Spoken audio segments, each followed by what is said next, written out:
Hey everybody! Today I'm gonna show you what I normally eat in a day on a strict carnivore diet. So what I mean by strict is that it's only animal foods and nothing artificial anymore, but it's not quite a lion diet, so it's not just beef, salt, and water. So what I'm doing now is things like eggs, bacon, ribeyes, ground beef, salmon, things like that.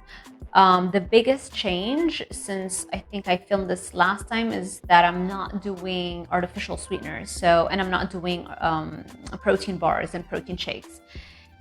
I realized that I was drinking too many things that are artificially sweetened. So I got into the habit of Gatorade, the sugar-free Gatorade. And I was just drinking way too much of it and justifying the fact that I'm running a lot and I'm sweating a lot and I need those electrolytes. But after I quit doing that, I can still run. It's still fine. I don't need all of this stuff in my body.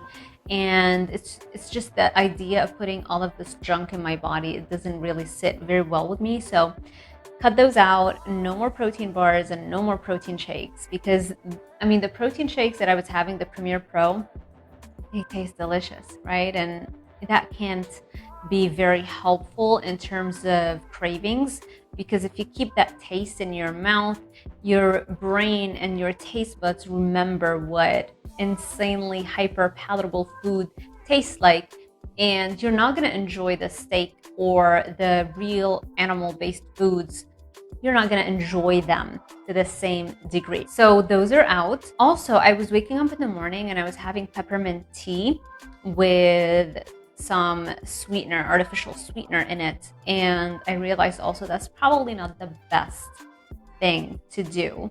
And so again, I cut that out. I used to, after I quit caffeine, I used to not drink anything in the morning. And then for whatever reason, I decided, ooh, I like something warm in the morning. And now that's getting a little chillier, even here I know I'm in Florida, but apparently Ocala is getting a little bit chillier, way chillier than Miami. So I got into that habit and then I quit it again. And now, none of that stuff. So what am I having? As you can see, I'm doing ribeye with baby Swiss cheese. Another good pairing would be ribeye with provolone cheese. So it could be any one of those cheeses. I think with provolone tastes even better because that's the Philly cheesesteak sandwiches. That's the kind of cheese they add to the steak. It pairs really well. And I'm doing eggs and cheese as well.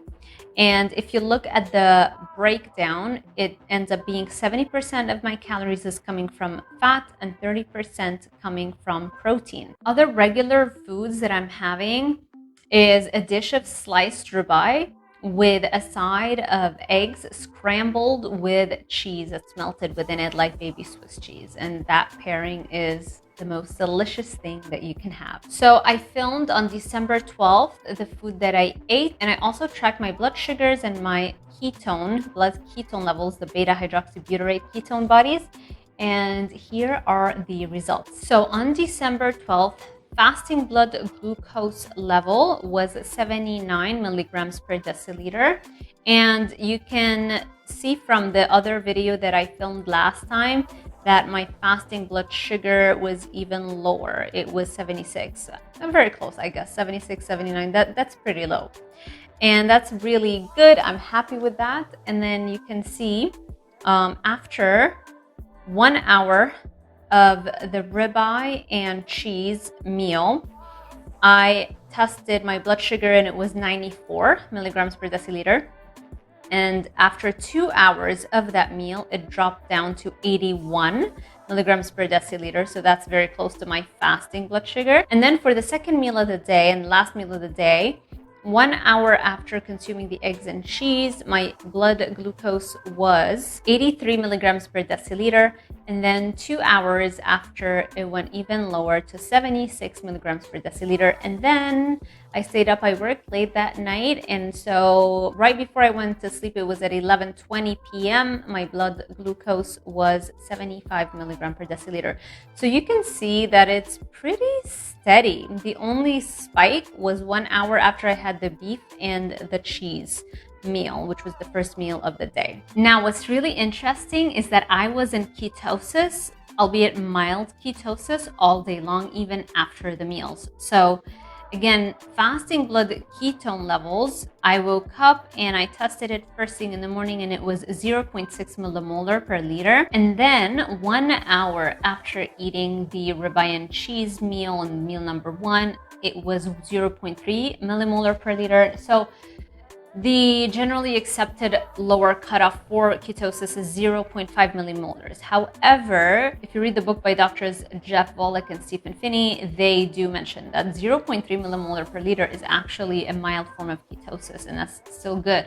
So I'm happy that I was in it. I was always at least at 0.3, but most of the day it would go deeper into ketosis, into higher levels of ketone. So that was fantastic. And then 2 hours after that first meal, my ketones were 0.3 again, millimolars. And then 1 hour after meal number 2, which was eggs and cheese, my ketones were 0.6, maybe because it was more fat in that meal. And then 2 hours after the eggs and cheese meal, my ketones were 0.4 millimolar per liter. And then 11:30 p.m., right before I went to sleep, I checked it again and it was 0.7 millimolar per liter. So really great, and I'm very excited about those results. Now, the meter that I used was from ForaCare, and it has both blood glucose and this is the blood ketone and the blood glucose strips.